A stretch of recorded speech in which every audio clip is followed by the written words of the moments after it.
संसार में हर इंसान का एक ही प्रॉब्लम है, एक ही मकसद है, मैं सही।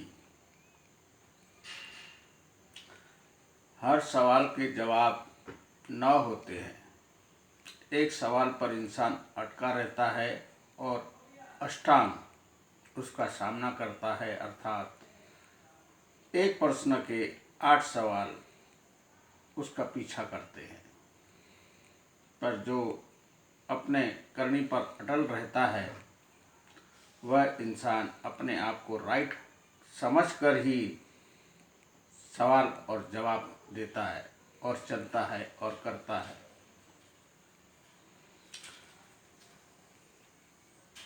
सबसे बड़ा सामना इंसान का आत्मा से होता है।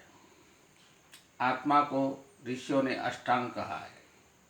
अष्टांग अर्थात एक प्रश्न के उत्तर 8। हर इंसान जो भी करता है अपने आप को राइट समझकर ही करता है। अगर उसको मालूम होता मैं गलत कर रहा हूँ तो शायद न करता। जो भी करनी करता होता है वह अपने सवाल और जवाब पर करनी पर सही होता है। सही और गलत का निर्णय संसार करता है, समाज करता है, परिवार करता है। पर इंसान जो भी करनी करता है अपने आपे में ही राइट कर कर जीवन उजाड़ता, अकेला अकेला हो जाता है। आज इंसान इतना अकेला होते जा रहा है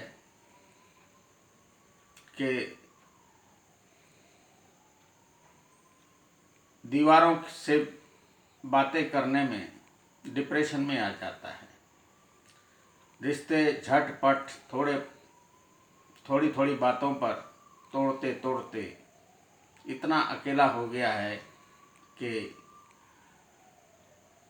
इंसान आत्महत्या कर रहा है। डिप्रेशन व्यक्ति ही जीवन में जीने का आनंद नहीं ले सकता और आज हर एक इंसान डिप्रेशन का बीमार है। 3 क्वेश्चन इंसान के शरीर में होते हैं और 3 चाहत होती है। 3 चाहत, प्रथम सुख, मैं कैसे रह सकता हूँ, अपनी मनमानी से चलने में और धन रुपया कमाने में। सुख नहीं मिल सकता। तीनों प्रश्न के ऊपर में हर एक इंसान दौड़ रहा है पर तीनों से सुख नहीं पा सकता। मनमानी से जीता इंसान सुख नहीं पा सकता, अकेला जरूर हो जाता है। धन से वैभव खरीद सकता है, अपनी मनमानी में चल सकता है, पर कोई ऐसा मोड़ आता है जहाँ पर यह डिप्रेशन में आ जाते हैं।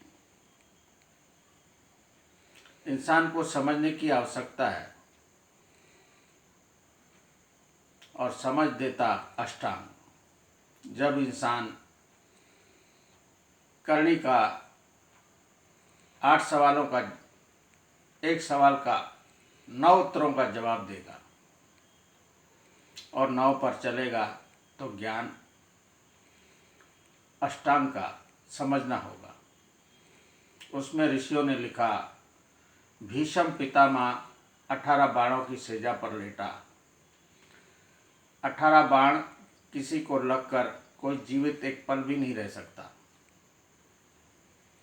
18 बाण का उत्तर है एक पिता और एक माता से करनी के 16 सवाल, 8 माता से, 8 पिता से।